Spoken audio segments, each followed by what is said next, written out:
Let's start over. No, Brandon, go into it.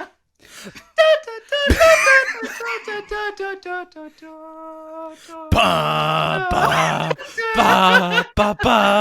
So off. Ba ba ba ba ba ba. Ba ba ba ba ba ba bum. Ba ba ba ba ba ba ba ba ba. Ba ba ba ba ba ba. I don't know what comes next.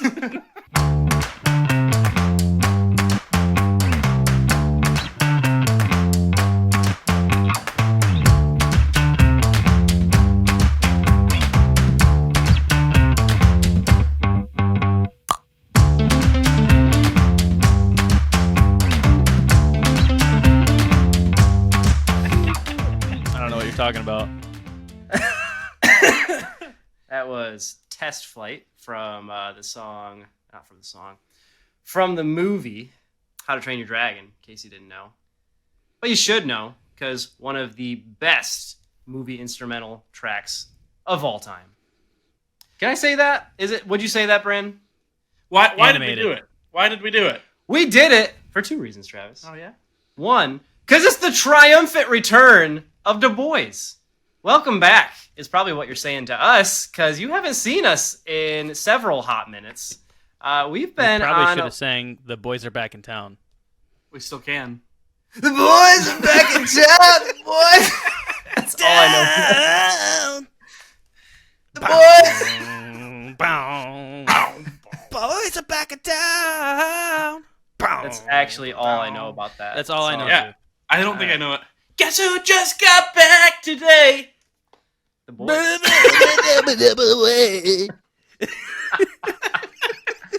You know, boys are back in town. Of all the ways for this pod to start, this was one of them, but not what's what the I second expected reason? at all. The second reason, other than our triumphant return, is this is our 100th episode of Jonesing for Sports. Did it ever cross your mind like that we're kind of like the iCarly's 50th website spectacular? Or was that just me? It's still going. Yeah. Did you guys watch that at all, or was that just me? Did you watch it? Oh yeah, I watched iCarly back in the day. But you watched the new thing that just came out? No. That I haven't watched any of that. I've heard They it's trash. revamped it. I've heard Yeah. it's trash. No, back in the day, they had the iCarly's 50th webisode spectacular, Yep. and they all get detention because one of them, I think it was probably Sam, got detention, and they're like, we can't do the episode, so they do it from detention. I can't believe you guys didn't watch that at all. I guess that was just Did not. yeah. But that's us. We're celebrating our 100th episode, and we are back from a Get long... freaking wrecked, iCarly. Double You know- the longevity. Double iCarly, but we're still You ain't behind got Sister crap. Jean, who I believe is 103. So, Sister Jean, we're coming for you. I like It's the not sound of that. even March. Why are we talking about Sister Jean? If there's Target. a list, if there's like a list of old people that like, That I don't care about. that's probably She's the that's attention the to most, her. number one. that's the on most list. polite way I could have put that. I didn't know how to end that in like a PG way. And honestly, it probably does go a lot farther than I just don't care about, because I get physically upset when I see her on the TV because it's like, I love Loyola, Chicago. I want to see him make a deep run. But every freaking time we got to talk about Sister Jean. We got to She's talk an about how she's institution. 103. Hey, She's been around longer than Winnie the Pooh. Give her some Hey, respect. Let Can we it stop die. talking about not Sister Jean? Not Sister Jean. I hope she lives. Let the story die. Poor choice of words. Unfortunately, Woo! the 100th episode was also their last. I'm going Ooh. to publish this so fast to get ahead of any headlines that might pop up. Oh, We're in the danger zone of... Move on! Oh man, you were Back worried about us after getting like a copyright 2-month break, stricken and we are for rusty. for Test Flight. Get us taken off the air for predicting deaths. Not predicting. That's the no talk zone when you get that old and celebrity headlines hit. So let's talk about what we're really here to talk about. Code? Football season is upon us. Boys and girls, it's the best time of the year. I say that at least like 3 times a year. I say it during bowl season. But it's all about football season. I say it during March Madness. But the best time of the year, we all know. It's the beginning of football season. Such a good time of year. It's kind of that beautiful meeting point of summer and fall, which are the 2 best seasons, and my just favorite time of year. You got college football, you got NFL. Fantasy football comes back into our lives. I'm really pumped about that. I got some drafts coming up. But then we also have some Big Ten football teams that we got to give some previews for. We got to talk about Michigan. What's our expectations for them in terms of win-losses? Same thing with Michigan State. And also our beloved Lions. Probably, I mean, we say it every year. There's some hype building in Detroit. Is it real? Or is it the same thing we've said every single year? I'm probably not the right person to ask, but we're going to talk about it anyways. And you're here listening, so you probably care at least a little bit. Or you're just kind enough to indulge us by listening to the pod. But regardless... Or you're a huge Sister Jean fan, and you typed in, you saw it in the search from the... what's it called? I know what you're talking about. It's like SEO? Not CSO. SEO. Yeah, search engine optimization. It Oh, popped Sister up for Jean? you. Sister Jean content on this football? Haven't been getting enough of my Sister Jean fix. Good. March and then is they over. hear us talk and go, no, report. 0 stars. Oh, I would take a 0-star rating. I think that Based off that? that would that'd be amazing. entertaining as heck. Are you kidding me? If I saw that, We get a it's like, 0-star review from someone who's just the biggest Sister Jean fan, or from Sister Jean. if it was from Sister Jean, I'd be a believer overnight. I would want everything in to Catholicism? No, I just in Sister Jean. I'd be like, she's my new favorite old person. Like, and we're talking like ancient, cryptically old. Yeah, Sister Jean, back to you. Hit us up, and you'll be our favorite old person. Cryptically old? Like, you look at him and like, how are you still breathing? You know, Okay. it's a mystery. It's a double word play. It's a mystery, and they look like It's they could be in a cryptic. crypt. Exactly. Thought that went without saying, but whatever. Oh man. So yeah. Transitions. Transitions. What do we want to talk about, boys? Just get right into our Michigan preview. Sound good to y'all? I think so. Let's start with probably the thing we're most excited about in the world right now. Michigan football. Yeah. Good with that, Brent? So good. Yeah, after that intro, our listeners deserve to get right into the meat. Yeah, for with sure. Michigan football. I mean, to be fair, we've had longer intros. Yeah, We haven't made any mention of Pokemon yet. It's not too late. Or there's plenty other weeds we could have we could have dived into. So you're welcome. We opened with singing "How to Train Your Dragon." You're welcome. Alrighty, Michigan football code. Lead us down that path.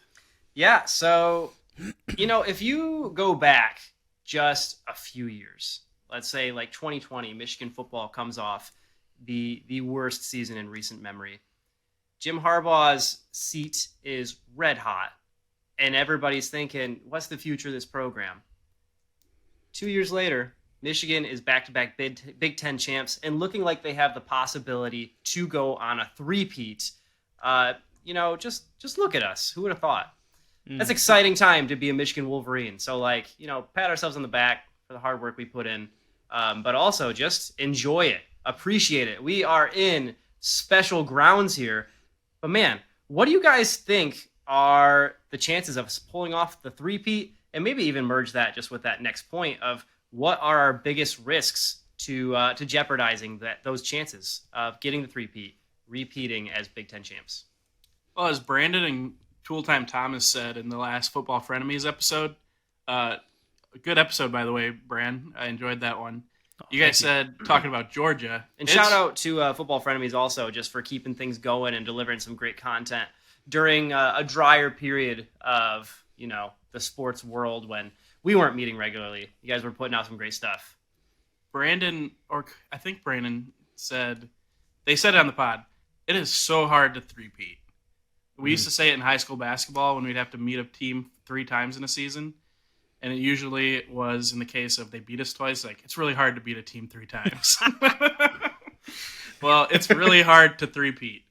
And that's one of the things that makes me scared. That it is tough, and they do have the target on their back. Every game, it's going to be a target on Michigan's back. And even last year, when the team was elite, we saw that they squeaked out a few games. So there's parts of me where you look at this and you see people saying, Michigan has no weaknesses.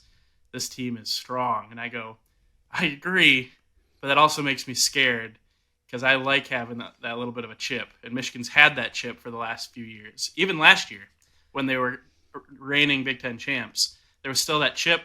They'd only beat Ohio State once. We beat Ohio State twice now. There's some fear in me just because the hopes are so high. Now, that doesn't mean the hopes aren't high. The hopes are really high, and I have a lot of belief that this team could be awesome. But that's kind of where my fear starts from. I got 2 thoughts to that, kind of conflicting.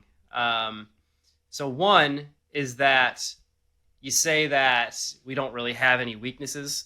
I would probably like our wide receiver room to be a little bit deeper, but also to have, just one, not deep threat guy, but like end zone threat guy.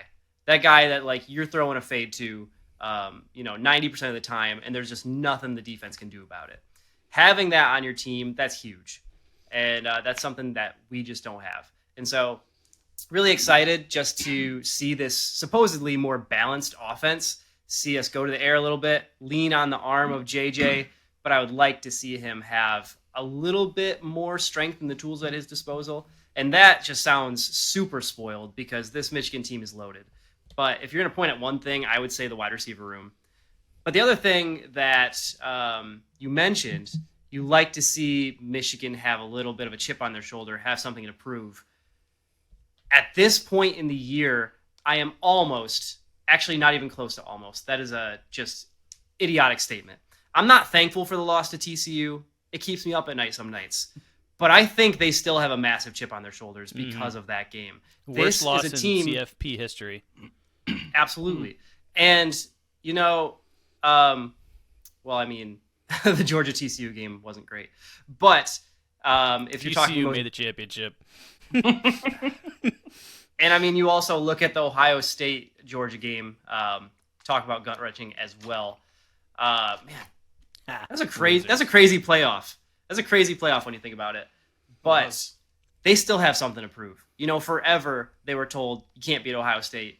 You can't win the conference. They finally done that, but now everybody's saying, you are not on Georgia's level. You cannot win a playoff game, let alone a championship. This team has a lot of returning talent. They are angry. They're pissed off. They want to get back to that level and show everybody what they're made of. So I don't think you have to worry about them losing that edge this year. That's a good point. And to load up on that edge for me, myself personally, we were this close, so close to having the greatest New Year's Eve celebration ever. Mm-hmm. Yeah. Because it would have been the greatest ever with Michigan winning and getting to the championship for us to watch the following. But also, Ohio State losing at the stroke of midnight was a magical moment that we didn't get to enjoy as much as we could have. No. It definitely was a Band-Aid. It helped me realize that there were good things that could happen still in the world. But it could have been just the greatest day ever. And thanks for bringing that back up, Code. Yeah. Because that helps fuel me that they do have stuff to keep playing for. And obviously they do. Harbaugh's good at motivating these guys for that. But that's a little bit of my fear. And that's just like... Go ahead, Brent. I was going to say, we really couldn't enjoy that game as much as we should have. It was a fantastic game between Georgia and Ohio State. And instead of really enjoying it, Cody and I were on the swing set in the dark, evaluating our life. And now Cody has lost some weight, and I've caught a bunch of Pokemon. And I lost my job.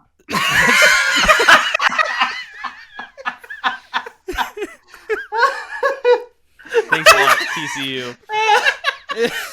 Good for nothing. Hypnotoads. Oh man. No, I actually have a lot that I owe to TCU because I've been trying to actually be more disciplined in like when it comes to fitness for years. And then it took a massive heartbreak for me to finally get myself together. And I was like, I'm not going to allow anybody to hurt me like this again. I'm going to become invincible. You know how many times in almost every man's life where they've went through something like that and went, this is it. Yeah. I'm turning a corner. I legit did. And we all had that conversation. And you legit did. Almost, probably it's like a less than 1% of people who say that do it. Yeah. And you did it. What an inspiration. I mean, I wish you would have been out there with us out on the swings. Kind of was. I called you a little bit later after I was done moping where I was at. So we've probably talked about it on here before. Trav and Bran were on the phone just screaming, spewing anger. You know, just venting, getting it all out. You got to. I was in the car waiting to go into a New Year's Eve party, talking to you guys. And you have to get that out. You can't carry that with you into a party. Nope. I would have gone home because as you guys were talking, like I couldn't even chime into the conversation. No. I was just like, if you've watched Oppenheimer or at least seen the memes, I was Oppenheimer after inventing the atomic bomb and just looking out like I am dead inside. I will never know happiness again. Like the world is over and there's no point in living. That's kind of where I was at. And I told Brandon, like, I think I told you that night, like, I'm going to get in the best shape of my life. Yes, I remember it on the phone talking to you guys. We talked about it. It was like a glimmer of control we could take back. Yeah, exactly. Exactly. I'm like, I let so much of my joy be predicated by how these college kids do on my TV. That's stupid.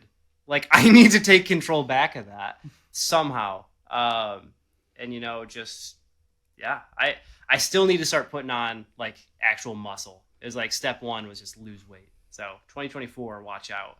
And if Michigan loses in the playoffs again, I'm going to jump into steroids. I'm going to be winning, like, every CrossFit competition. He won't need steroids if that happens. No, I won't need steroids. There's no way this guy's natty. And it's like, I am fueled by hatred and rage. I'm not natty. Michigan lost. There is no natty. Sorry to derail us with that conversation. To bring it all back, you framed the question, how do you feel the chances are for Michigan to three-peat? And I would reframe it by saying, to three-peat is the expectation with this team. Mm-hmm. Yeah. And I think it's easily on paper, which is, you know, scary. On paper. Throw paper out. Yeah. But on paper, it's going to be Harbaugh's best team. You're looking at a team that finally has a legit quarterback, who has a legit defense, who has a killer run game. And I think you guys are right to question the receivers, but I think there's going to be enough there that they can make it work. Because, you know, Georgia, look at Georgia. They actually haven't had amazing pass games. With, like, Stetson Bennett had a pretty good year last year, but they won in 2021, and Stetson Bennett had similar numbers to Cade McNamara. So, yes, that might be a weakness, but I tell you what, we might get into this in a little bit. There's a certain Michigan wide receiver that I might be in love with. And I watched a very depressing video today. It was a compilation highlight in quotation marks. Highlights or lowlights of Michigan's passing game last year, basically showing all the plays that should have worked but didn't, where JJ would miss a pass or wide receiver would drop a deep ball.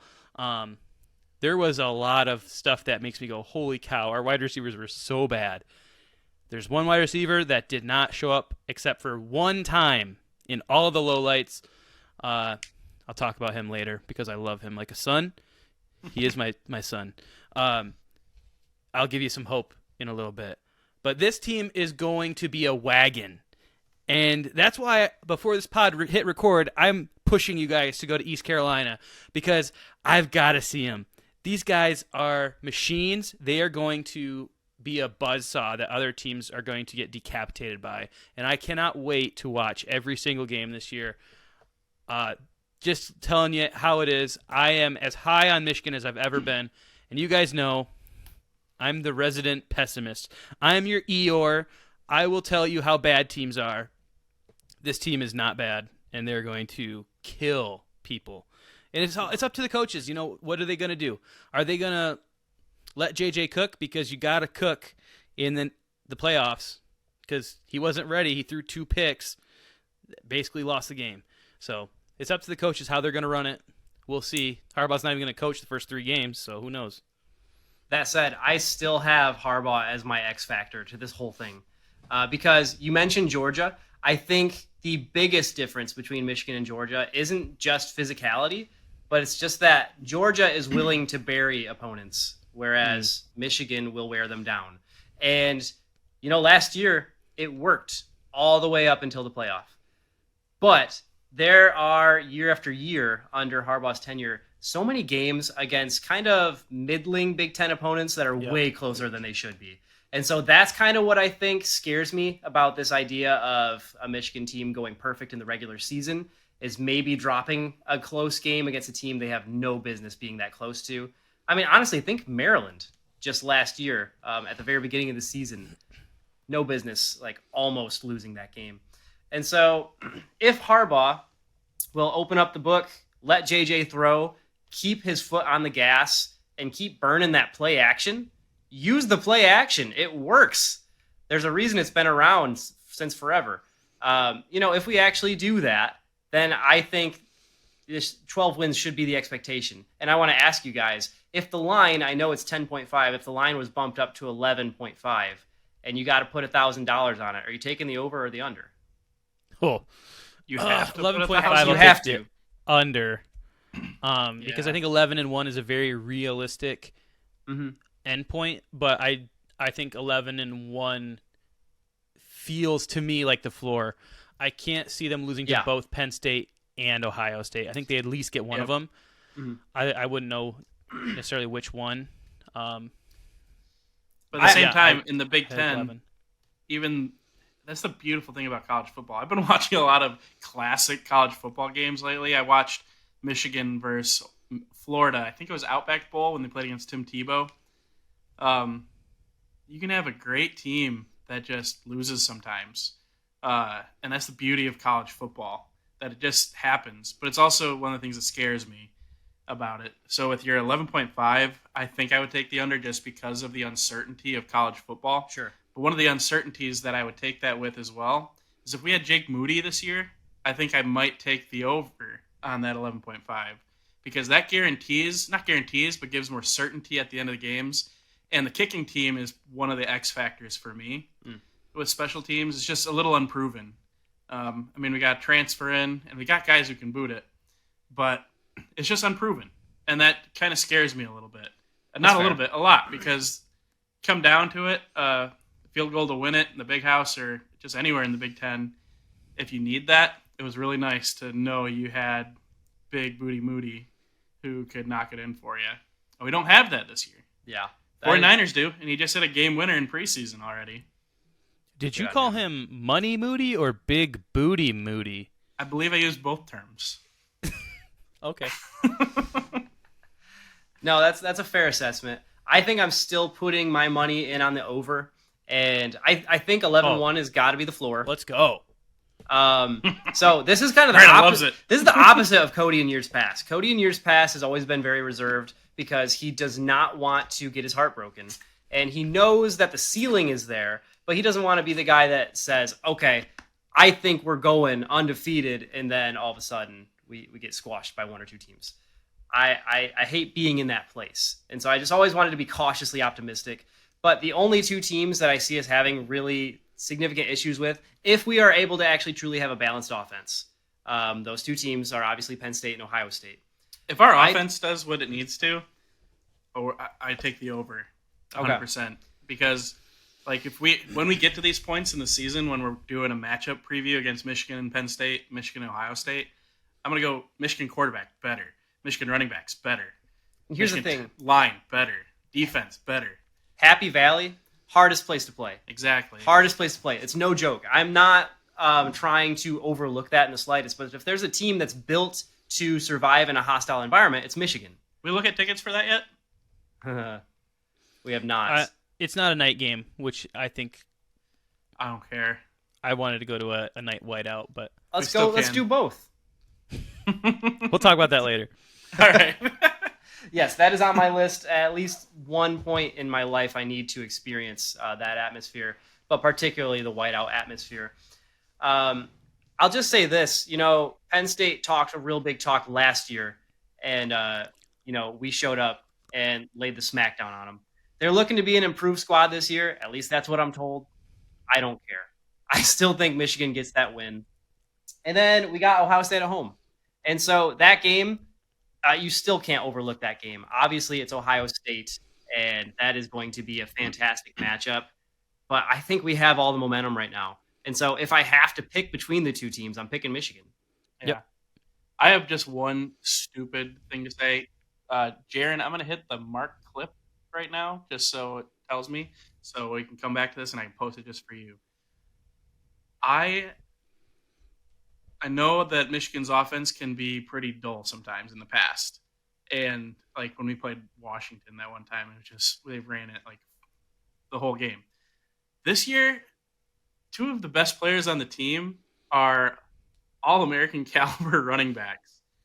And I almost feel like if we ran the ball every time, it's almost exciting, which I'm also saying I don't want that to happen. I'd like JJ to threaten 30 touchdowns this year. I think that would be sick, and he's capable of it. That's, I think, would be the Michigan season record.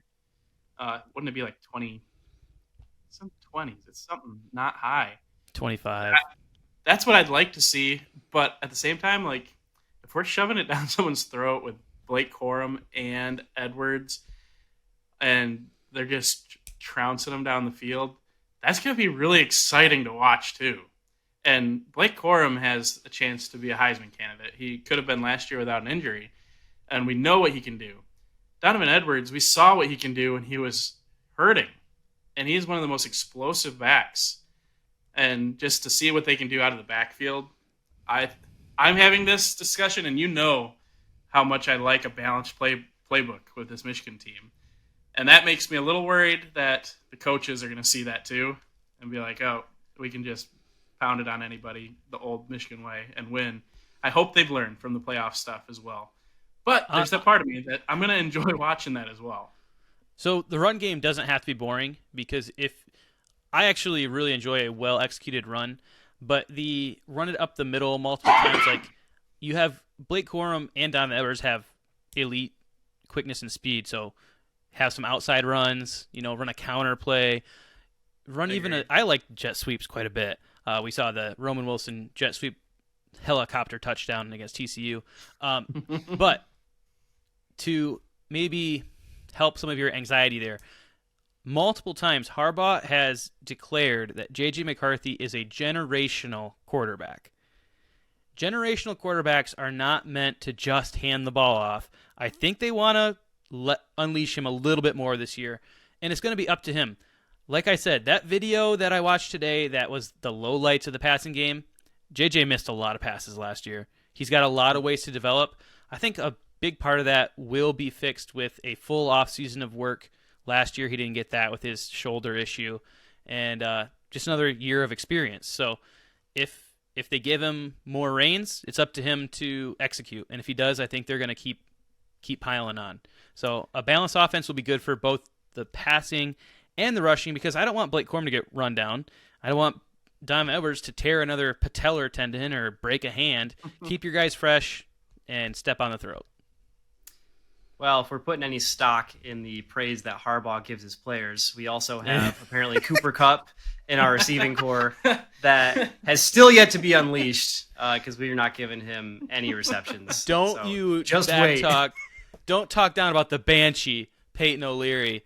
He is going to go off I like Peyton as wide O'Leary. receiver 4 or 5 this year. If you I would like have said Peyton 4 or 5, I was going to ask you, is that your receiver you're in love with? It's not. Is that your boy? It's not. No, because he didn't play last year. My boy, Peyton O'Leary. He is my boy, though. I do love Peyton O'Leary. He looked good in the spring game, Yeah. so who knows? My man is 6'3", white as a ghost, and he is ready to come for your souls this year. Watch out for Peyton O'Leary. Can we talk about? We're sure he's not a tight end, right? Yeah, He kinda- no, he's not. He's not heavy enough for that. Can we talk Kinda about has the build Wolverine? for it. Yeah. Is that a yeah? I'll let you go first, Brian, because I feel like you've been excited about this. So I didn't know we we were always doing naturally do this. Every year we kind of just gravitate to one or two players. I remember a few years back, before he even made the switch to defense, Cody and I were in love with Mike Sainristil. Mhm. We called him great Sandshrew. I don't know why. Yeah, it And was a he you was our thing. boy. And he would get like 400 or Pokemon 500 reference. yards. There it is. He was not It won't be the amazing last. at wide receiver, but we loved him. Last year, I think all three of us really gravitated towards Iabioki, who did not play very much, No. but we We just loved were excited him. But about when he what he did- could When, do. if he was on the Oh. field, we were pointing him It out. got the He's people gonna going. play, and he would Well, he always stood get like so 2 feet close. over everybody else. You couldn't miss him. That's what Oh, a 5-star he looks almost like. got him. He almost got him. I don't think anyone has got as many almost sacks as Iabioki last year. So It's like having this Godzilla year, on your team. That's exciting. this year, just like Mike Barrett in Columbus, Ohio, I want us to plant our flag on the player that we're claiming this year. So I've got quite a list. So if you want me to go first, I will, but I have options just in case. If any of us feel really passionate about one, we can debate it. Because, I mean, All this right. team's really likable. So, My favorite player, well, okay, I love JJ, but Mhm. on the down low, my favorite player might be Roman Wilson. The What? flying Hawaiian is maybe a true love. And when I was watching this highlight video, the amount of times Roman Wilson got behind the defense with his 4.3 speed and was 10 yards open and JJ somehow missed him, overthrew him, underthrew him, just could not hit him in stride. And he finally did get in sync with him in the TCU game. The guy is a human highlight reel. When in the first 3 games, he would catch passes and they went for on average like 30 yards. And I think that's something that could actually be a season-long occurrence if he gets his chemistry right with JJ. All accounts out of fall camp because Cornelius Johnson, if you don't watch that video because you won't like Cornelius Johnson, but Cornelius Johnson's been injured in camp, so Roman Wilson has been wide receiver number 1 all fall camp, and all the reports say that he's up to it, and he's been fantastic. So Roman Wilson's my guy. My hope for him this year would be somewhere in the neighborhood of like 900 yards and between 6 and 9 touchdowns. I think that would be an awesome season, especially if his receptions are lower, because I think he's going to be the deep threat, not necessarily a possession receiver. Like Cornelius Johnson might catch more receptions, but maybe Roman's only got like 40 receptions and he still hits upwards of 900 yards. He would just be the bomb threat. So Roman Wilson's my dude. He's my Wolverine. I'm planting my flag. When he takes a screen pass to the house against East Carolina, just think of me, and I will be just in nirvana, in bliss. I will literally be hovering above the ground because I'll be so happy. I feel like this is like a fantasy football draft. Yeah. I'm like nervous. So you want to rock, paper, scissors for who goes next? I'll let you go because I got a few that I'm going to snag. Okay. Then I'm going to go with Colson Loveland. Great pick. I think he's in for a really big year. Yeah, he is. The guys that came ahead of him were talented, and like Schoonmaker got drafted real high and is going to fight Loveland's gonna for be a better. position in Dallas. Loveland's way better, Yeah. in my opinion. His size, his strength, his hands. Brandon and I are in a picture. If you look in the background of Loveland's touchdown in the Big Ten championship game, or just arms stretched out right there in the background with my best friend Colston. I think he's going to be in the end zone a lot this year. Mhm. And when he's not, he's just a big fighter. And I really like that. My other option, it was on the defensive side, and he's a big fighter too. But I'm not going to go with him yet. I'll let Cody go. But really like Colston Loveland. Yeah, so I am sprinting up to the podium to take Alex Orgy. No, The kick returner? no, he's not gonna be my number one. But you know, I want so badly. One thing that I've said that is also another really spoiled take. It almost makes me sad how much depth we have at quarterback right now, because I want to see some of these guys in action, and I don't want to see them spend their entire career on the bench. That's But- the beauty of a weak Michigan schedule. You're going to get to watch True. these guys play. True. Hopefully, we see multiple Orgies in the end zone.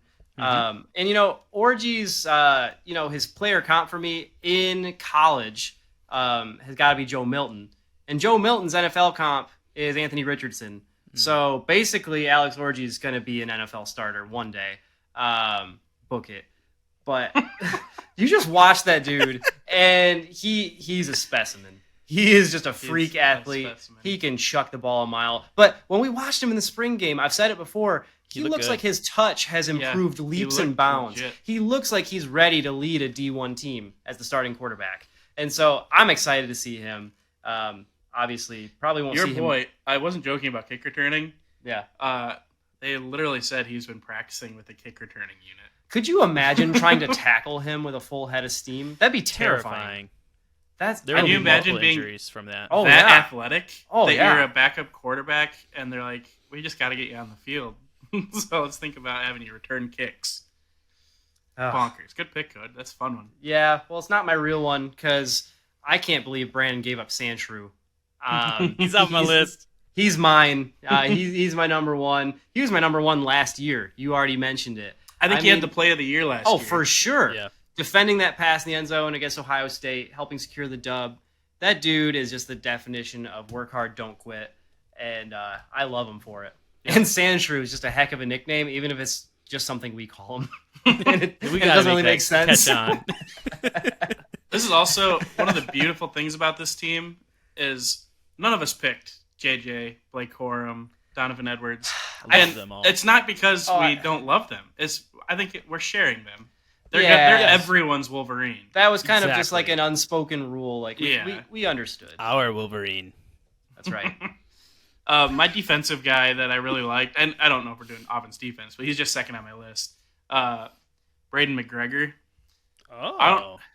Just mostly out of sight, looking at him, he looks so intimidating with his arm sleeves and how big he is. He's jacked out of his mind. Like, he looks like there's reports say that he's looking to be one of the better defensive ends we can have there.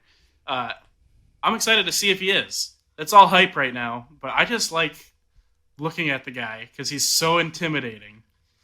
I'm excited to see him intimidate opposing offenses.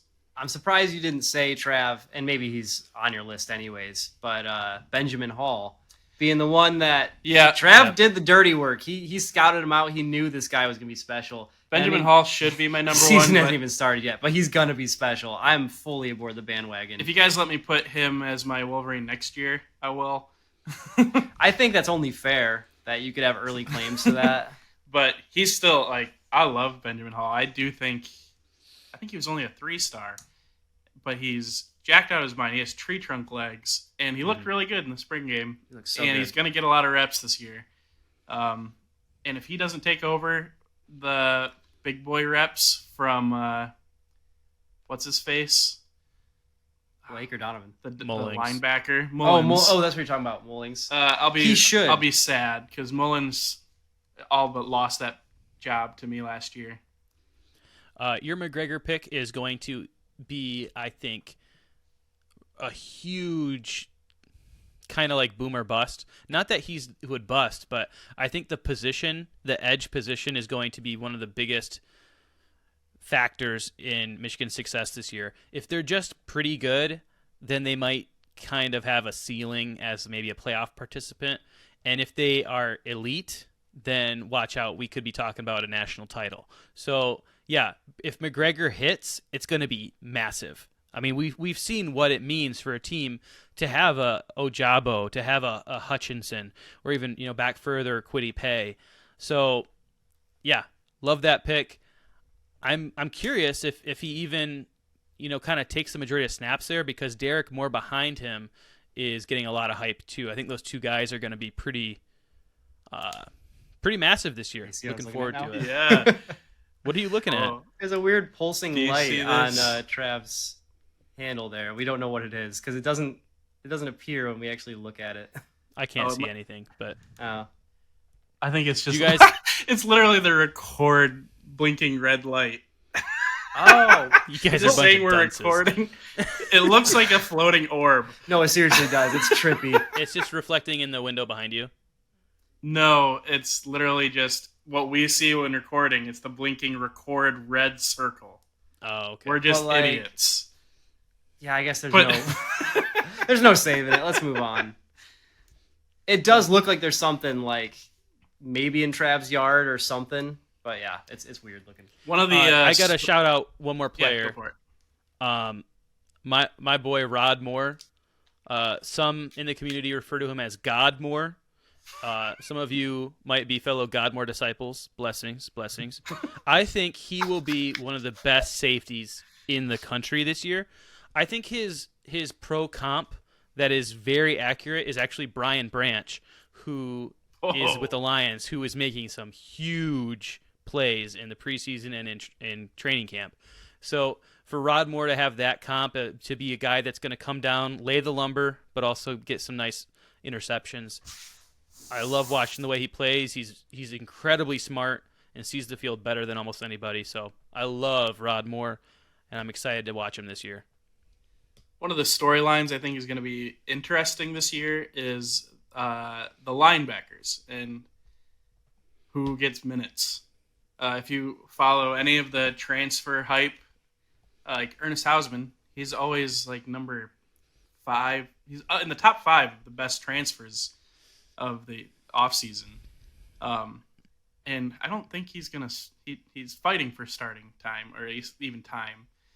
Our linebackers are deep. Yeah, he'll be in the mix, but that's just kind of crazy to think about. Yeah, and I'm excited about that. There's a lot of depth there. So I think our linebackers are something to be excited about with this team. I think Junior Colson might kill someone this year. I'm a little concerned. Yep, me too. One of us probably should have picked him because he could be really exciting to watch this year as well. He is a monster. That man he's dangerous. Yeah. We got some meaty boys back there at the second level, really all around the field. This team's eating their protein, getting their burgers, and speaking of that, we should probably move on to our next topic. What are your guys' overall thoughts of Burgergate and just this whole fiasco that has been really a witch hunt of really absurd proportions given all the other happenings around the college football sphere? I think I'm making my thoughts on it pretty clear, but what are your guys' thoughts? Let me ask you guys something. You ever been pulled over by a cop and it was a situation where they did not need to pull you over and they're just exercising a little bit of their authority? Yeah. Okay. I'll tell you what, I had a few instances like that, and that's because I was driving Boris or Becky. Yeah. So it was like grandma's old car. It has slain many deer. It's ancient. That thing was a boat. And when a cop saw that car, they thought that person likely has drugs. And so I would get pulled over, and then they would see that I'm just like this just nerd who clearly isn't abusing drugs, and I'd get let go. But they would always give me the most bullcrap reasons why they pulled me over, and I never got a ticket. I had a cop behind me a few weeks ago, and I know that I had a taillight that went out. And I'm like, oh, crap, I'm going to get pulled over. I should get pulled over. The taillight's out. Like, I need to replace it. Didn't pull me over. He just turned away. I drive a nicer truck now. Yeah, you do. Yeah, and I want to say, If I was driving the old car and the taillight was out, for sure, I'm getting pulled over immediately. like the car I'm driving now still isn't that nice, but it's not Becky, and I have not been pulled over since. And it's been several years since I've been driving Becky. Like I drove Becky for a few years, racked up a lot of being pulled over. It happened several times and didn't get ticketed. Now I just don't even get pulled over because I drive a nicer car. I gotta just share one story real quick because you guys shared some, and it actually jogged my memory. I was on the way home from work after detasseling, and I used to drive an old 1996 Ford Explorer. It's not like the new Explorers. It's a very different vehicle. And it was Talking about that brown one? No, it was green. The green one. That one was even worse. Dar Dar, rest in peace, was the greatest car to ever grace this earth. And the thing is it wasn't a nice car. And driving through Mendon, a cop pulled me over, and I knew I wasn't speeding. And I was fairly certain I had all good working lights. And the reason they gave me was my license plate was rusty. And I said, okay, do you want me to replace the license plate? And they said, no. Have a good day. So clearly I was either matching a description or, they were fishing for something. I don't know. But the thing is, when you have those interactions, you can tell what's happening. And if you just be the bigger person, you can get out of it without a lot of damage. If you put a fuss up, you're like, I'm not giving you my ID. You got to tell me why you stopped me first. And then you're like, I'm not resisting. You're going to end up in the back of a car with a black eye. The point I'm trying to make is there are times that I think it's honorable to stand up against corruption. And there are times where you're just like, it is not worth my energy. And it's not worth me to fight this. The crap that the NCAA pulled to get upset with Michigan over is very small potatoes. Buying a burger for a recruit is nothing compared to giving them bags full of money, which is what Tennessee did and got very little punishment.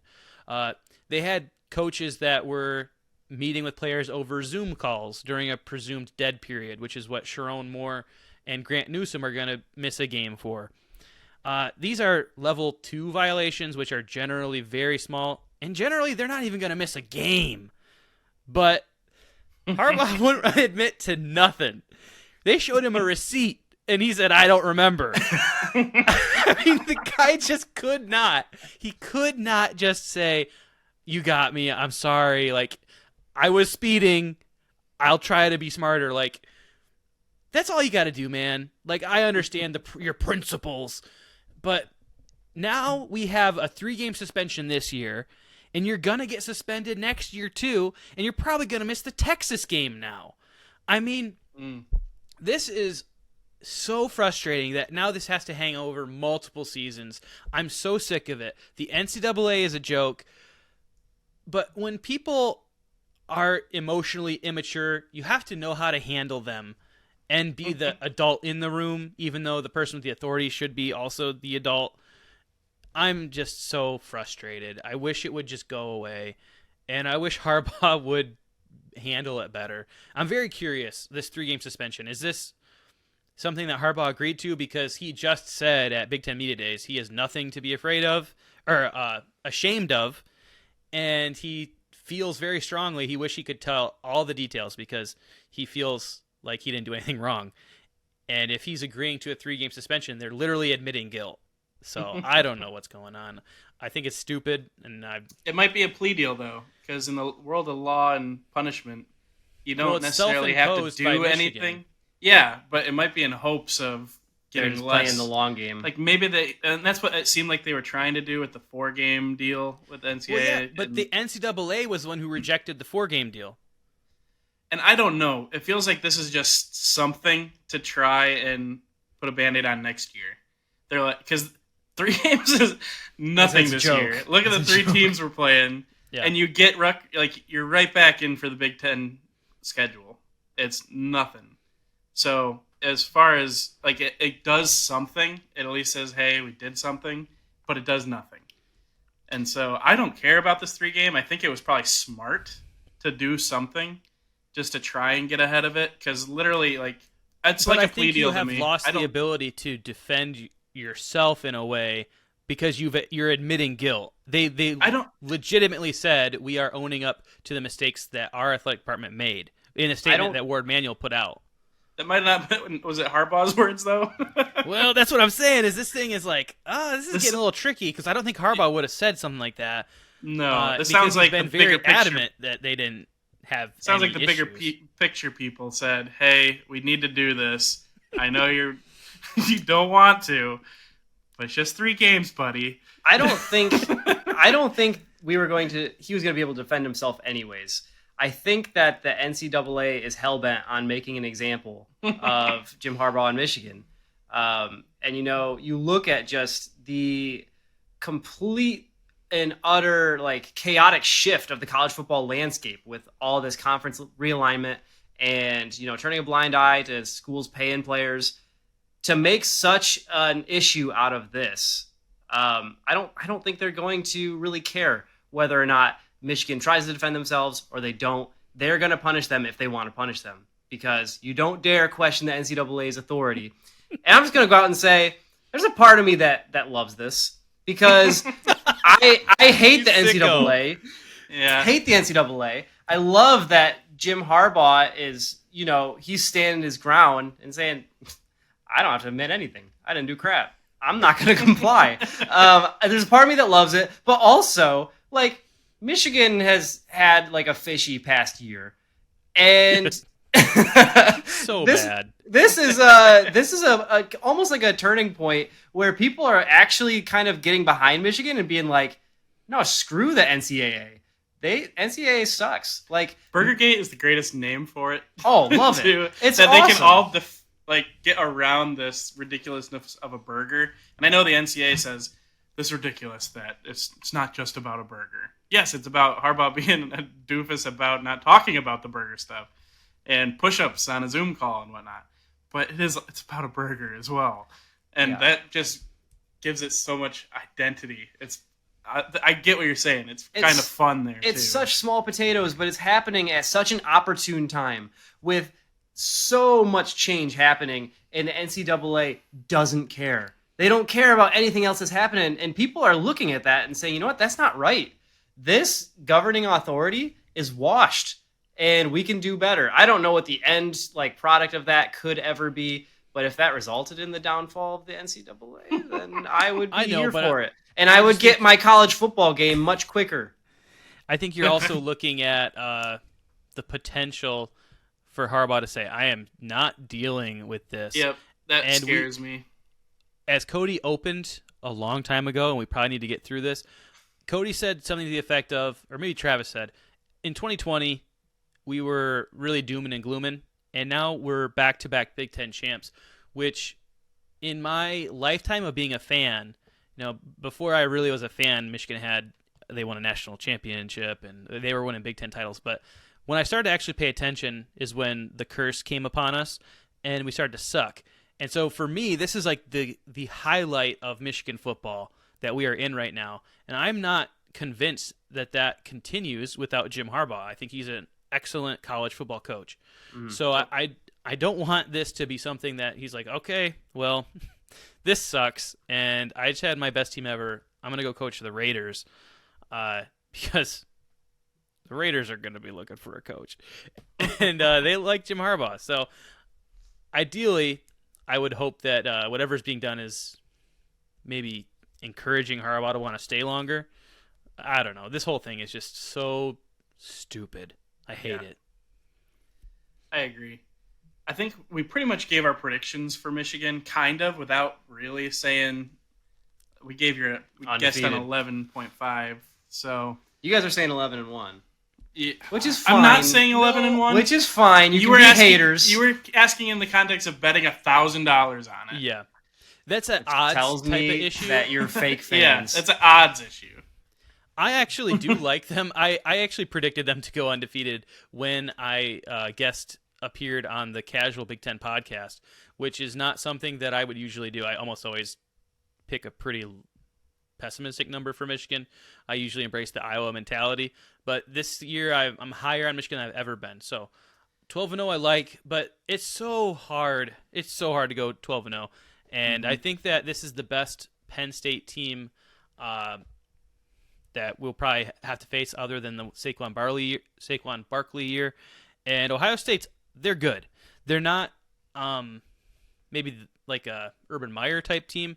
It depends what this quarterback turns out to be, but there's predictions that Ohio State's going to have about as many guys drafted as Michigan next year. So there's a lot of NFL talent.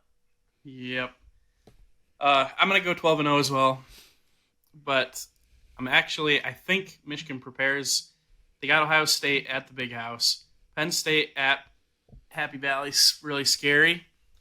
But I'm not as much of a believer in that Penn State team as the world is right now. They a lot of talent, but again, they gotta prove it a bit too. And it's a lot of unproven talent, except for their running backs. A lot of talent there. Quarterback, potentially, it could be really good too. He was a high prospect, but it's unproven. And this Michigan team is proven, and they've been into these battles, and they've won a lot of these, all of them in the Big Ten the last 2 years. So I'm more worried about a trap game happening this year. I don't know who I would pick to be the one that traps them. I'll save it. I'm not picking Michigan State to be the trap game this year. Spoiler for going into Michigan State later. But there's some traps. Once you get out of the first 3 games of the year, it could happen. This Michigan team is really good. I don't think it's going to happen. I think they're better than that. But I think there's a clear trap. Last year, we should have lost to Illinois, the game before Ohio State. This year, the game before Ohio State is Maryland, who we already almost lost to last year. They have their senior quarterback in Baby Tua.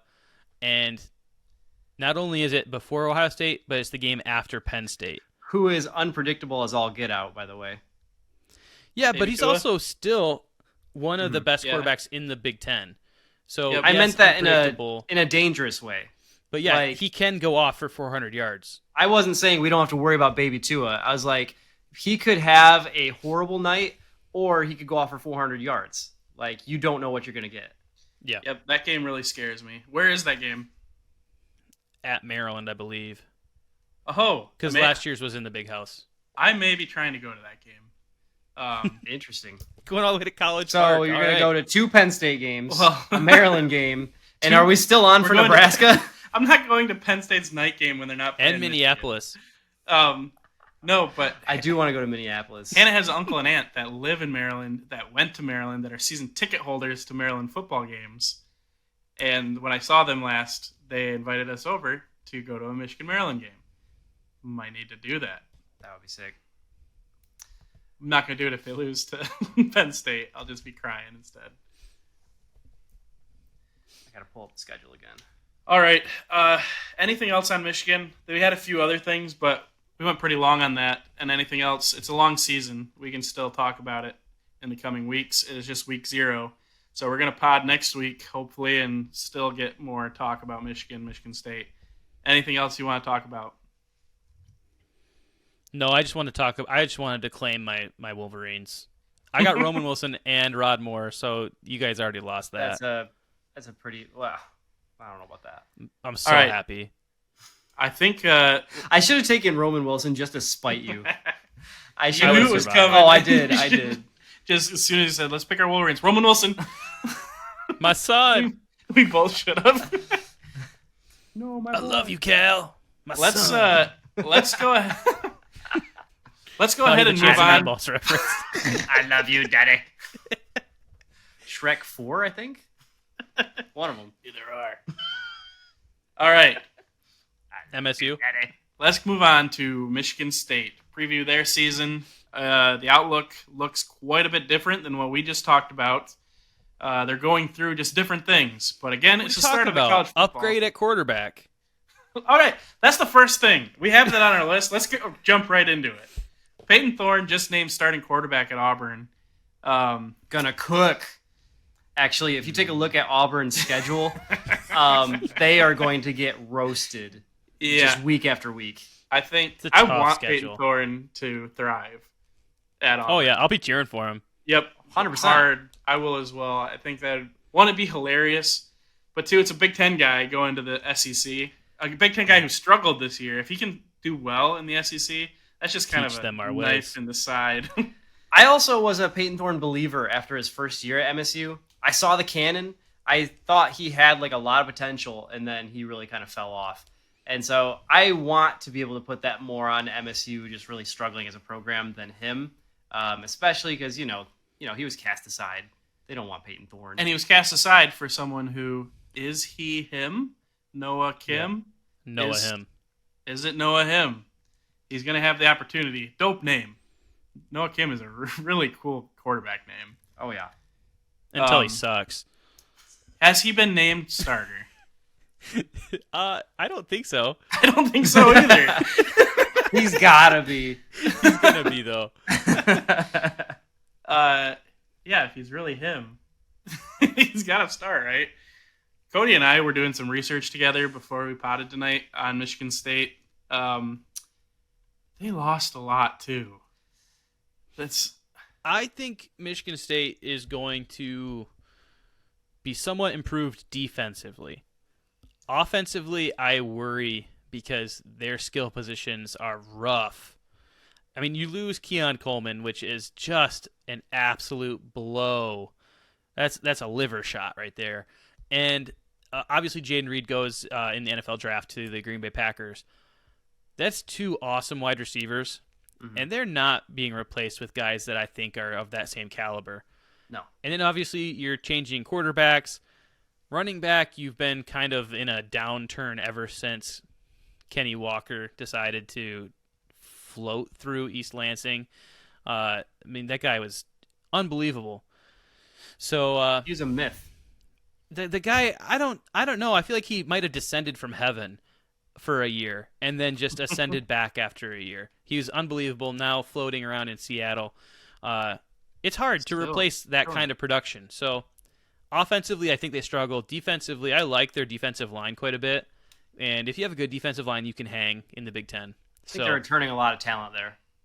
Or at I least think returning Noah a lot Kim of players. is probably going to look pretty middle of the road because of the talent around him. And he could make some really good throws. I think he's going to make some really bad throws. And I don't necessarily believe in their offensive line, so he might be pressured a bit. I think they're going to be a very mediocre to middle of the road Big Ten team this year. And they'll probably win a handful of games that are impressive and maybe lose one of those head scratchers. I've got them right in the middle, maybe 6-6, which beats their win total. You got him at 6-6. Trav, I think- Yeah. Okay. I want wanna hear- you. Brandon. I want you to count us off, and Trav and I both say our win total at the same time. Okay. 3, 2, Wait. 1. No. On go Because after 1, 3, 2, 1, bang. Yeah. All right. 3, 2, 1. 4. 3. Ooh. I went through their schedule today. Oh, I thought you might do 3, but I wasn't sure. The game that I took away from them, I was at 4 when I first laughed when we were going through the schedule, and I laughed, and we didn't tell each other what we were going to do. I had it 4, but then I was looking at it, and they got to play at Indiana after a grueling middle stretch of their schedule, and a grueling end of their schedule. That's a trap game. And Michigan State showed how they do with trap games last year, and I don't see the improvements to this team that would make me confident in that. And so I don't think Indiana's going to be a good team this year. That should be a win. They should be favored. But yeah, do you have their schedule up? Yeah. I have them winning their first 2 games. Washington, this is Michael Penix's year. It's Honestly, at East Lansing. I'm not looking over Central Michigan either, actually. Yeah, Central Michigan is a big dog killer. All these teams schedule them for the early season games. Yeah. They come out to play. So I still gave them the win there too, but how that's hilarious why would I that went be? with 3, because I think they're going to lose one of these games they should win, like Central Michigan or Indiana. But Washington, I That's have an lost. L. Maryland, I believe in Maryland a little bit. I believe Yeah. in Maryland's quarterback is better than any player on Michigan State's team this year. I think most MSU And kind of that's- personalities, or I don't know They- if you'd call them analysts, think that Michigan State will get like a close win in that one. I don't see it. I don't care that it's at home. Like This is a game that Baby Tua thrives in against middling Big Ten. Mhm. That's where he goes for 405 touchdowns Yeah. and maybe 3 interceptions too. But that's going to be tough. And then it's Iowa.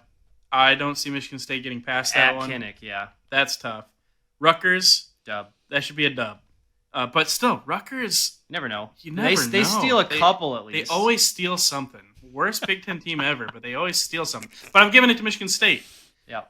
Michigan State. I'm sorry, Michigan State. It's at East Lansing. That's big for this rivalry, and Michigan State always fights. But it's gonna be. I love just But I will say, sorry, I keep cutting in. No, it's good. Last year, I was a little worried about that game last year, just because like something always happens. Little did I know. But I was just like, it's never as straightforward as you think it would be. This year, I'm not worried about that game in the slightest. At the same time, last year, Michigan. It was a boring game, weird game. Yeah. Hated that game. It was gross all around. Next one's against Minnesota, at Minnesota. That's going to be a tester of what PJ Fleck's going to do this year. If he's going to stick around in Minnesota, if they're going to believe in him. I don't know what to think about Minnesota this year. I'm down on them. Yeah. But I'm also down on Michigan State. So that game is a coin flip to me right now. And it's at Minnesota. That's one of those ones that I think could help them get to 4. But they got to get that. Nebraska coming to Michigan State. I think that's huge that it's at Michigan State. But also Nebraska's kind of the love of the country a little bit right I got now. Nebraska there. It's tough. That new old coach, love. new stuff, but Just- it's later in the season. If this was an early season game, I might give Michigan State the edge with the not experienced quarterback. So maybe I flip-flop that, but that's going to be a good game. I'm excited to watch that. I got Nebraska getting the dub. But and I got triple Nebraska getting the dub too. triple overtime. Then it's Ohio State. No comment. But it's Indiana. Ohio State wins. Then Michigan State, Indiana. I think I should have I think I went through that whole schedule and just went, oof, I'm scared about this, scared about this, scared about this. And then eventually I picked Indiana to be the game that they just kind of botched. Yeah. But if I'm just looking at that game straight up, I think I give it to Michigan State. It should be. But it's not straight up. It's sandwiched between Ohio State and Penn State. Well, Ohio State, they are not even going to try. They're going to get housed in the first quarter, like they always do. And then after that Indiana game, it's Penn State. So that's tough. That's why I gave it to Indiana. But I do think Michigan State will be a better team than Indiana, but the better team doesn't always win. And that's a beautiful thing about college football. And that's why I have three wins. That being said, a lot of people are picking them as a Big Ten dark horse, quote unquote. I don't know. believe that. I don't Not know the slightest. where there's anything to give that hope, but there's hope that their record's a lot better than 3 wins. Because there's beatable Yeah. teams in there. Could be 5 or 6. The Yes. number I like is actually 5 and 7. I think that makes the most sense looking at that schedule. I just feel like it just seems like somewhere in there they're going to get a win that's unexpected, and they're going to get to 6 and 6. And MSU fans have this unbelievable ability to find positives in really tough situations where a 6 and 6 season, they are going to, I think, be very happy with Mel Tucker. And I think anything below that, 5 and 7, unhappy. We're starting to feel some whisperings that he's not our guy. 6 and 6, Mel Tucker is coming for the natty soon. I 6 think and 6. that's Mel Tucker's going to a bowl game, winning a bowl game. Oh, that's going to Possibly be the winning a whole bowl game. talk. Michigan It's like 6 and 6, but we win our bowl games. that just makes When was so the last much time Michigan sense won to a bowl me. game? If Michigan is loses, so frustrating.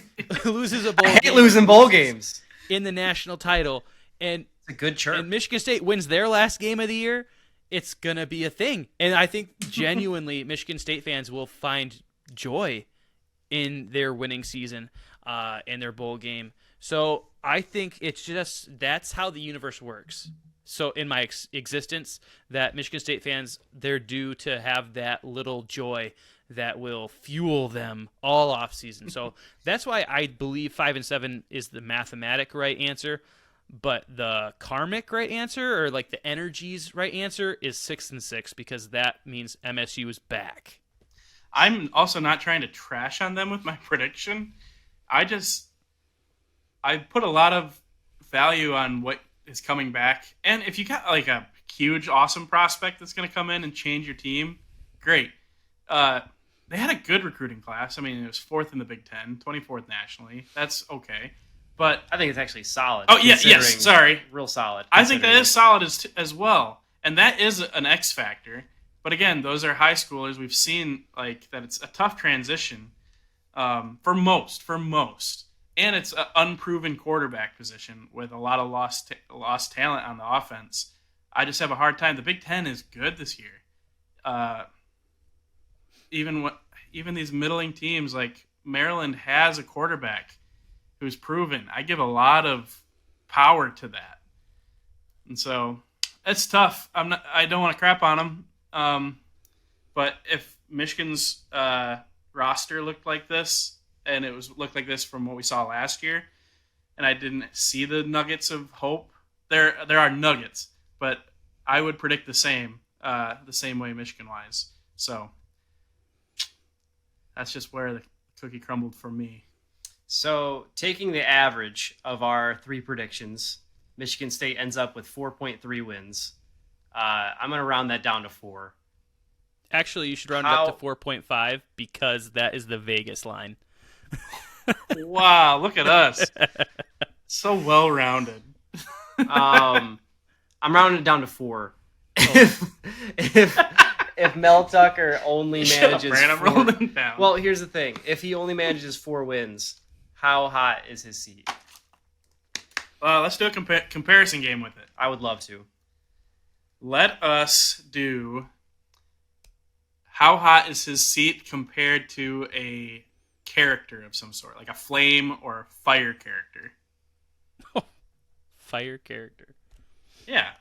Like, well, I went the wrong direction with this. But Cody goes first. Screw it. So I always thought the Pokemon Farfetch'd had a pretty fire design. So I like it. That's right. So he's a bird, but like his weapon is like a green onion, and he whacks people with it. And I think the actual plant changes depending on the version of the game like you have, whether it be like blue or like not blue, but like a silver or crystal or whatever. But I was thinking, is his seat warm? Is it cold? And I just wanted to talk Pokemon because it's been too long. And you had maybe even mentioned a Pokemon in like your examples for what we could choose. And I thought, who's a Pokemon that you just like, you probably want to get rid of, but you can't?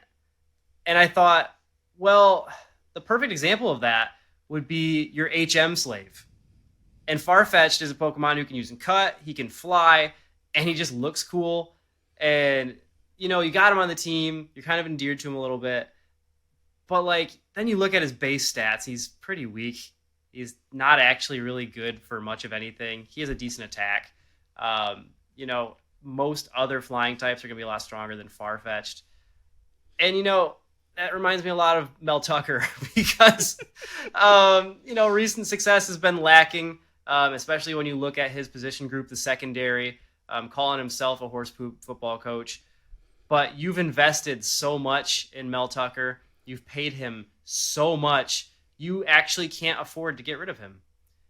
Much like your HM slave, you really can't get rid of that Pokemon, even though it's probably there's better options out there. I don't think that Mel Tucker's seat is going to be very warm. I think he's still going to be with them for a considerable time to come. I don't even know how much money he's still owed, but it's a lot. You can't just cut a football coach who is owed just dozens of millions. You just can't. Until, he's been with you several years and you've cut down all the trees and there's just no use to have that HM slave anymore. Then you can finally part ways, but they have many millions still to pay him before they'll need to worry about looking for greener pastures. My character isn't so much a character, but a location. It is the Alamogordo bombing range in New Mexico prior to when the Trinity test went off. When the atomic bomb was tested, this is where the atomic bomb was tested. And right now, it's not hot there. It's hot. It's the desert. But it's about to explode an atomic bomb. I predicted that they win 3 games. If that happens, Michigan State has billionaires who went to their school who will say, I'm tired of this.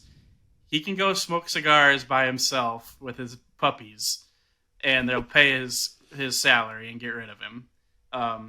Just like they paid it to bring him in. And that's possible because money is just out there now. People have big money, and if they support, they'll pay it. If Michigan State only wins 3 games this year, and they're going to end the year, at best, the last 3 games of the year, 1-2, because it's Ohio State, Indiana, and Penn State. To be fair, the scenario is 4 wins. But I'm going off my prediction and how hot a seat is. All right, fine. And even 4, okay. Brandon has to go down though because 6 wins, he's not going to be on hot at all. If they win 6 wins, if that happens, Give him a raise. then the atomic bomb, the Trinity test, doesn't go off. And he's still sitting in the desert, which is still hot. But if it's just 3 wins, 4 maybe, that Trinity test happens. So it's pretty hot for me. Yeah, we've been all about Oppenheimer. I had an Oppenheimer reference for if we were going to talk more about Harbaugh, but we never got to it. So I appreciate that reference. My fire character, and by the way, I'm starting to feel pretty self-conscious about my prediction for MSU because Cody's so low on MSU, and he's had his finger on the pulse of MSU sports. So starting to my confidence is waning for predicting a bowl appearance. But if Cody is right and they're in that 3 to 4 win ballpark, my fire character for Mel Tucker's hot seat is from the movie The Hobbit, Smaug the Dragon. There's a scene where Smaug takes Erebor, the dwarfen mountain kingdom, and he enters the treasure room, and he just buries himself in the treasure, and he's literally rolling around in the treasure. And that's what Mel Tucker's going to be. Great comparison. And he ends up staying in Erebor for 100 years or whatever. Just literally sleeping in the gold. And I think that's Mel Tucker. I think he is hunkering down in his gold money room like Scrooge McDuck. And he's safe there. And the dwarfs aren't coming for a long time because it's too expensive. Like Cody, I agree. I don't think even a horrible season is going to budge him off of his mountain of gold. And he's going to hunker in. Like Trav said, he's going to smoke his cigars. He can light them himself. And that's my hot seat movie character is Smaug the Dragon, the great fire drake of the north. That was really good. Yeah, that was perfect. Hunkering in with his gold. Yeah. It's actually one of those weird things. I noticed some scenes in movies that I really appreciate that I don't think people really care about. When Smaug is rolling in the gold, it just makes me really happy inside. I appreciate that about you. For the sake of time, should we talk some Lions? Yeah, let's talk Lions. I hope Michigan State wins 6 games. I like having Mel Tucker at Michigan State. I want them to succeed when they don't play Michigan. So I'm not cheering against I'm cheering against the 3 wins. But it's just a prediction. Good for you. Makes you a better man than I. I hope your prediction comes true. It's also the thing I hated to hear from Ohio State fans when Michigan was struggling. Yeah. When they were like, I want Michigan to be good so we can beat them. Yeah, we want this rivalry to be fun pompous. Again. Yeah, and I don't want to sound like that. So I just did, and I apologize.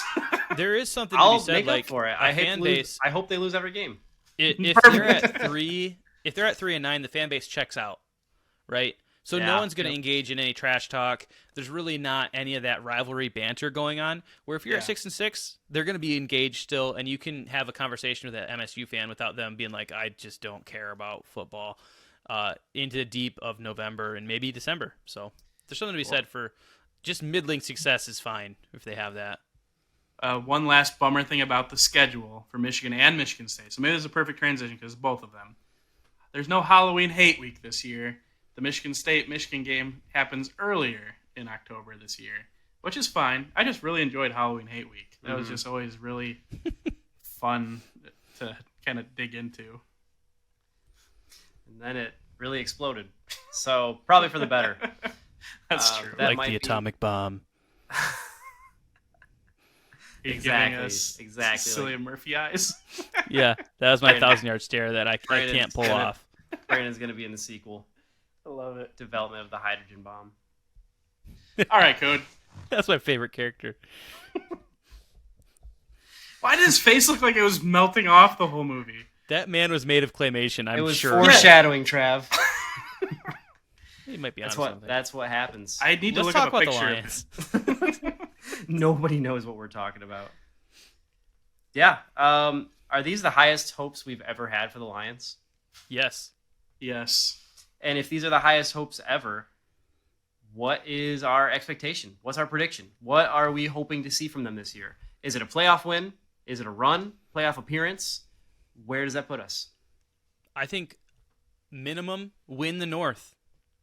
Yep. Minimum win the North. Yep. If you don't win the Look North, where we're at. if you don't win the North, Who would have Look thought? at us. look at us. Win the freaking North. Not even just the Lions faithful saying we're going to win the North. They are the betting favorites to win the North. That is insanity. Let's We have enjoy this. never. It's just Because unlike Michigan, when we're enjoying it and kind of nervous going in, Michigan's proven it 2 years in a row. Lions have never proven it in. They won one playoff game in my lifetime in '91. 0 in ours. Yeah. I saw a really depressing stat the other day. It was the most random thing I've ever seen. I think it was JFK has only missed one Detroit Lions playoff win.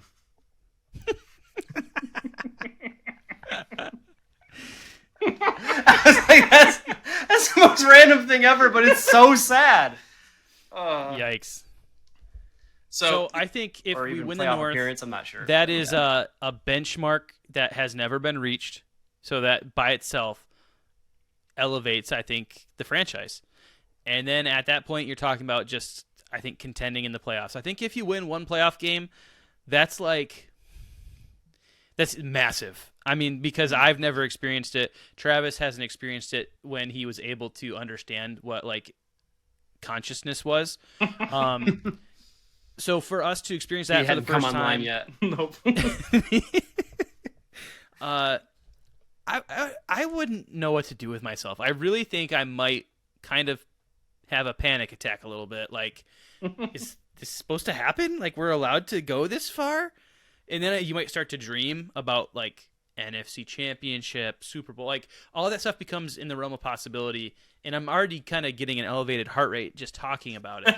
We're gonna be in a dangerous place. Yeah. Yes. And so I think you baseline start with the North, then you start talking about contending in the playoffs. Anything beyond that, I think you are you're just kind of, it's gravy. But So expectation win the North, hope win a playoff game. I would say so. Okay, Yeah. I think it's fair. I think that if they lose a playoff game, you're allowed to be very disappointed, but you're feeling like progress has been made. winning the North feels good, but winning the North, and it's like our March Madness talk about if you have a great regular season but then do nothing. Mhm. What would you rather have? Would you rather make the Sweet 16 and be kind of a bad regular season team? It feels like that to me. And in this situation, I'd rather win a playoff game. Yep. Making the playoff as a wild card, like last year, remember how excited we were, like with Every the game. opportunity, and then it fell through on the last week. but like to know that we had this chance to make the playoffs, I want that. That would feel like we're underachieving without the hype that this team has, but it's underachieving that I would accept if they make the playoffs and win a playoff game. It's almost like every game feels like a playoff game at that point. That level of excitement is just, I can only imagine what that must feel like. No one knows. So, But it's provocative. It's just exciting. When you were just talking, introducing that we were going to talk about the Lions, I was just sitting here like, just smiling because I'm so excited for a Lions season. And they get the kickoff game against the Chiefs, which that sucks, but that is also really fun. Even if the Lions lose that game, like the season's not over or anything, but there's hype that they could win that game. And we can talk about that. I think we probably predict they would lose to the Chiefs, but at the same time, the season is so exciting. We have players, we have a Pro Bowl quarterback, and we've got just talent everywhere. That's really a lot of potential. We picked our Wolverine. Do we want to pick our Lion for this year? Maybe just one, Does everyone have one in mind? Yeah. easily. All right, let's count to 3 and say it. Yeah. 1, 2, 3. Jameer Amon-Ra Gibbs. St. John. Okay. Yeah, that's a good Nice. choice, Brian. I almost said Brian Branch, actually. I couldn't think when we were all saying it at the timing. Did Cody say Malcolm Rodriguez? No. I said Jameer Gibbs. Oh. I said Amon-Ra St. John. Because I couldn't think as we were all talking at the same time. Amon-Ra is going to be insane this year. And Put it this Cody, way. I'm glad that you picked Gibbs. I think that's hopefully going to be an awesome pick. Best Yeah. wide receiver 3 in the entire league Gibbs. in Amon-Ra. Not going to give any more attention to that joke of a show. Yeah, I was skeptical of the Gibbs pick, but I don't want to be skeptical, so I'm doubling down on just the excitement for what he could offer, being kind of like an Alvin Kamara or, who's the Chargers guy? I'm spacing on his name. Eckler. Yeah, like Austin Eckler type. I also have him now in Dynasty Fantasy. Do you guys pronounce the second E in Eckler? Eckler. Yeah. I think it's Eckler. I say Eckler. Eckler. But like You I do that I too? do it fast. Eckler. Huh, I don't. Interesting. Eckler. All right, continue. I don't know. We'll ask him. I lost my train of thought. Yeah, I have him in fantasy, so I have to get excited. Like I am just hoping that this dude is him. You got Jameer Gibbs in fantasy code? I was able to pick him up. It's funny how that went down because I was just talking to these goobers on draft day, talking about how I was gonna, make some moves to get Bijan Robinson Dynasty draft. even though I had the 4th overall pick, and then 30 seconds went by and he was taken. So I said, all right, I'm gonna make some moves to snag Jameer Gibbs, and Travis had the pick. Yeah, Cody was kind of joking about it. Yes. And I Travis have was bored. Yeah, I'm bored. Said, well, what would that look like? One thing led to another. And it happened. It worked out well and for both of us, I think. I'm a big Jameer Gibbs guy. I got him in my other dynasty league, and I wanted to diversify a bit. Diversify those But also, assets. it was a good trade. So, Yeah. good luck to you. Got your quarterback. Crazy physical specimen there. Could be really good for fantasy. He You looks didn't- horrible in preseason. Don't right worry now. about it. Don't worry about it. You didn't have to spend a I second bought into the overall Joe pick. Milton hype. Richardson's gonna be Dude, bad. Joe Milton is going to be him. Just wait. But of the other rookies on the team too, exciting guys as well. At least through preseason, which I know preseason means nothing. The year the Lions didn't win a game, they went undefeated in preseason. Like preseason is, you get to see glimpses of what players can do, and that's great. But it is giving some glimpses to some guys. Like Brandon mentioned earlier, Brian Branch. He's looking like he could be kind of a stud of the future. He's physical, fast. He looks like a great defender. Very versatile too. I love how he's kind of like a gadget safety. They can use him all over. Campbell looks like he's going to be a strong linebacker. He looks smart. The highlights I've watched of him, I know they're isolated, so I'm not seeing bad highlights, and I'm sure they're there because he's a rookie. Yep, get Malcolm Rodriguez off the field. Don't need him. Yep. You got Jack Campbell. But I'm really excited about Laporta, too, because I think the Lions Sorry, we're being positive. could use... We don't have to be. The Lions have had good tight ends with Hawkinson, and getting rid of him kind of hurt, and they like using him. Laporta's good, and I'm excited he's going to be see them- fantastic. I'm excited to see them use him. I Brand, can't were you wait the one- to bet Laporta game 1 anytime touchdown. He's hitting. Yeah? Yeah. Nice, I love that. Against the it in. Chiefs? Yeah. Love it. I love it, too. Travis Brand, Kelce, who? Were you the one I got a Hutch jersey? Yeah, I'm so Okay. excited to start wearing it during the season. I'm glad that he's your Lion for this year. Yep. I love him so much. Yeah. I think he's Can't not like incredibly underrated somehow. I don't understand it. I think he's Yeah. fantastic. Cody mentioned, I don't know He's the not as good exact as words. Thibodeau, Brand. Oh my gosh. Some of the, taking Malcolm Rodriguez off the field. So this is kind of a hater's position, but I'm in a great spot here because I had some pretty harsh takes about the Lions draft. So if the Lions are great this year, I'm going to be so excited. And if they disappoint, I got a lot of I told you You so. got fuel. The Lions. Yeah. It's like, Yep. come on, guys. This was the draft to get you over the hump. So Yep. I really almost can't lose. I'd rather that the Lions don't lose, but if they do, I can say I told you so. So sitting Yeah. And get ready. pretty over here. I'm not ready to open my heart fully because I've been excited. You know how excited I've been about previous Let the Lions in the draft. seasons.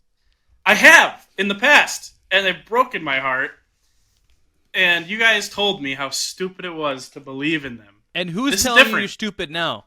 You guys, and I love Not right this. now. I said right now. Me. Your own self doubt. I'm in on the Lions. Cody's in. His player's Jameer Gibbs. He's kind of The in. North is ours. And at that point, we just have to, game at a time. Cody's concerned. Cody was, throwing on the excitement. I do not think we are a deep team. And if we get battered in the slightest, we are going to have a tough time finishing out games, especially on the defensive front. That defensive line, specifically the interior defensive line, we did not do much to adjust that this offseason. I think that was our greatest area of need. And we said, You're not a "It's Broderick fine." Martin stan? No, I'm not. Honorable mention, All Conference USA? Come on, Code. Yeah, With the worst measured combine stats. Like, I forget the scorecard I was looking at. He was just in the red on Yeah, everything. it's pretty red, his Raz score. But you know what? Run stuffer. Yeah, if you can play, I don't care.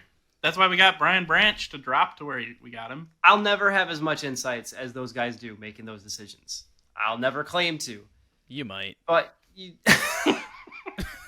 that one was a head scratcher to me. I just gotta say that.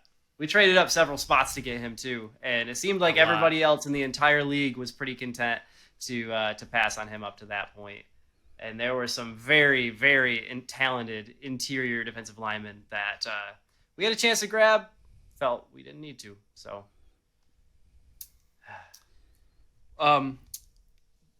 What is there? Cody, you said depth. You're scared of the depth. depth and defense. Depth Our and defense defense. is still going to be bad, I think. Secondary, much improved. On That's the why I think we starters. lose to the Chiefs first game, where even if our defense is much improved, it doesn't totally matter if you're much improved when you're going up against Patrick Mahomes. I said Yep. secondary. Secondary, much improved. I think D-line is still going to struggle. We need like a premier talent to stack next to Hutch, so that way they can't just absolutely double team him every single play. But then also you pair that with having a weak interior line, people are just going to run through our teeth just like they did last year, and I hate that. You have to be able to stop the run. There is a team in the North that I'm scared of, and it's the Vikings.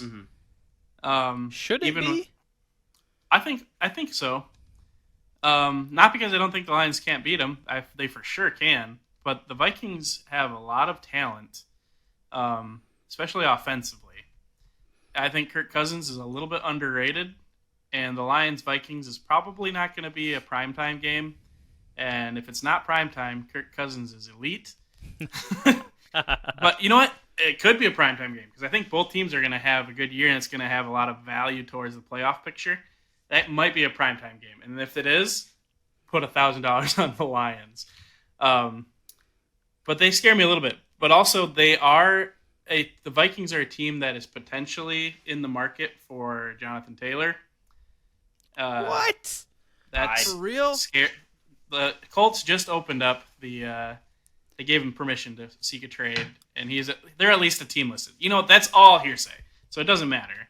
I don't see that one happening. I don't see him getting traded to anybody until midseason because the running back situation with the NFL, Colts are going to ask a lot, and I don't think people are going to give a lot, even though Jonathan Taylor, I think, is legit. Oh, yeah. But yeah, I think Jonathan Taylor, people are saying the Cowboys too. But anyways, Vikings scare me a little bit. Jordan Love, I'd be more afraid of the Packers. The reports out of Lambeau right now are saying Jordan Love's been looking pretty good. And they've been joking about Aaron Rodgers' athleticism, saying we finally have a quarterback that can move out of the pocket and can run, use his legs, which I think it was kind of a joke by an offensive lineman who likes Aaron Rodgers and jokes with him. But it's true as well.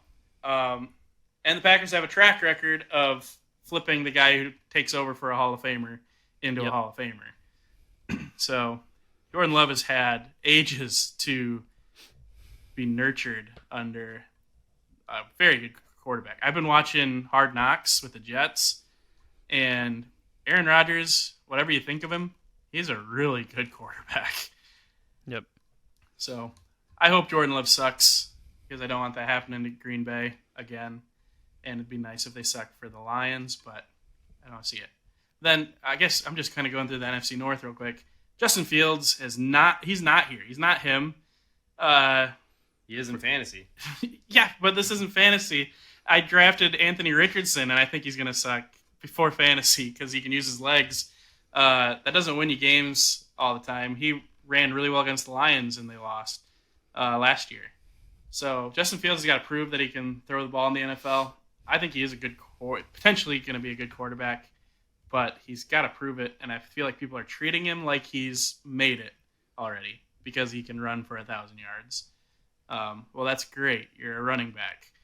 You got to do more, and I think he's capable, but he hasn't done it yet, so I'm not scared of the Bears yet. Anything else? All that said, what do you guys have as the Lions win total for this year? I got them 10-7. That's where I have them as well. Winning the North, though. Getting that playoff spot. Just enough. 10-7's great. I did this when the schedule first came out, and I had them at 12, 13 wins. Love it. Love it, Trav. I know. It's not realistic. I never saw that one coming from you. But is it, though? Yes! I'm sticking with 12 wins. Forget it. 12 wins, Lions, winning the North, and then losing the first game of the playoffs to the Cowboys. Oh. Ow, that hurt legitimately. Good. I'm sorry, that was actually pretty hard. That's just my pain coming out, Code. Because I've lived through that moment where the Lions legitimately were the better team of the Cowboys. They beat them, and the NFL said, no, you don't get to beat the Cowboys today. And I'm scared that could happen again. Garbage. NFL officiating, so fixed. As long as we don't face the Cowboys or the Eagles or the 49ers in the first round, the Lions have a good shot. Good. To win a playoff game. Right. Thanks for talking me back into 12 wins, guys. I would have regretted. We needed that. Yeah. Sorry about the arm. It's really too bad we open up against the Chiefs. A lot of enthusiasm might be shot.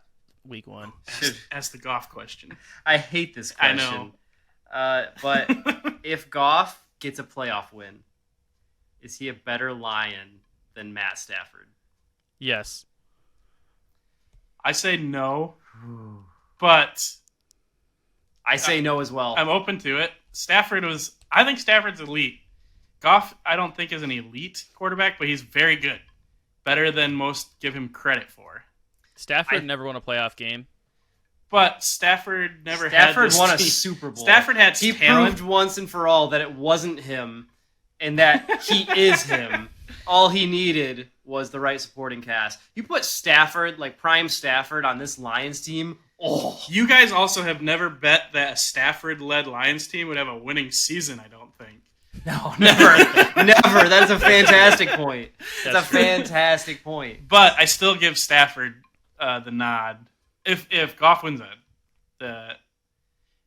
it's kind of a checklist. If he wins the division, that's awesome.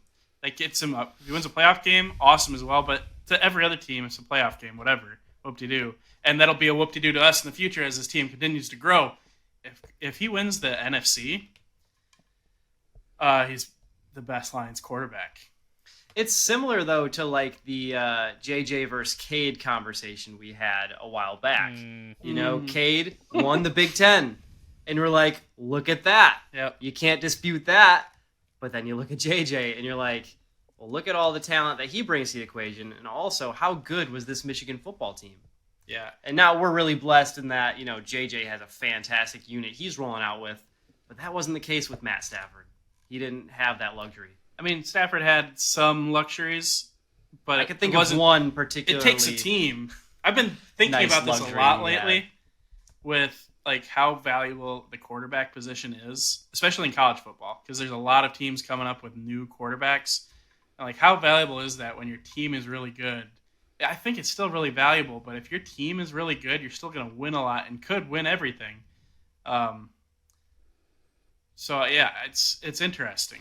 But we were never also, able to run the ball with a Stafford Lions team. It was just give it to Stafford and chuck it 55 times a game. Yeah. That was the game plan. Or hand it off to Javid Best, Reggie Bush. I think Reggie Bush actually had a 1,000-yard rushing year with the Lions, but it doesn't matter. You give Stafford, Jamal Williams getting 17 touchdowns or however many he got. Yeah. Just ridiculous. Have one of the best offensive lines. Can you imagine Stafford with the best offensive He line? never had a good You know what? offensive line. We did get to imagine it because he won the Super Bowl in LA and he had a good offensive line. He was murdered in Detroit. Dude Yeah, had but half that- a second to make every throw. that Rams team was so stacked. Oh yeah. stacked. Oh yeah. Where I think you're pretty safe to say that Stafford wasn't like the best player on his team, where he was the best player on those Lions teams, and he Shut was up, kind Fran. of dragging them along with him. That's one of my favorite. Well, betting he wasn't the best moments player. Calvin ever. Johnson was the best player. That's but, Right. Yeah.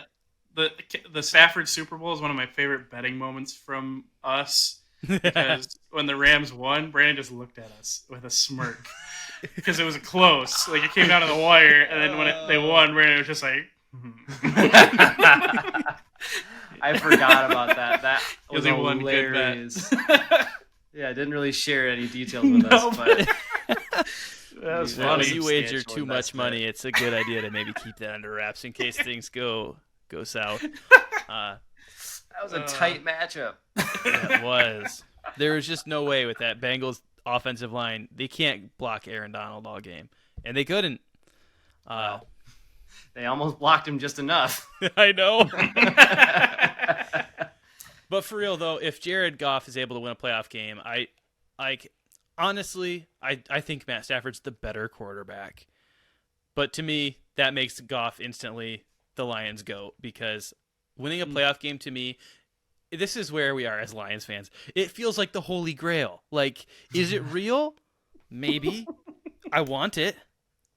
I want to drink from that chalice. So, yeah, if Goff takes me there, I will bestow all honors upon him. And I won't be a hater, that's for sure. I'm standing my ground. If he doesn't, though, this it's year, still like, Matty I'll Ice. probably trash him pretty hard. There's not a lot of middle ground. No, Goff doesn't have middle ground.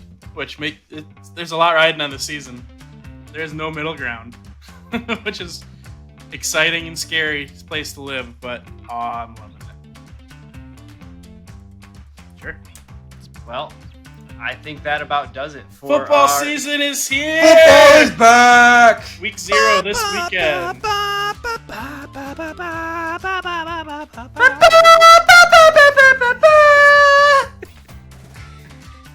Football season. Episode 100. Thanks for being here. Thanks for being a part of it. Drop us your spicy takes in the Discord. Let us know your win totals for Michigan, Michigan State, and the Lions. Who's your Lion? Who's your Wolverine? Let us all know all the hot takes. And we'll, of course, be here for all the spicy Week 0 action as well.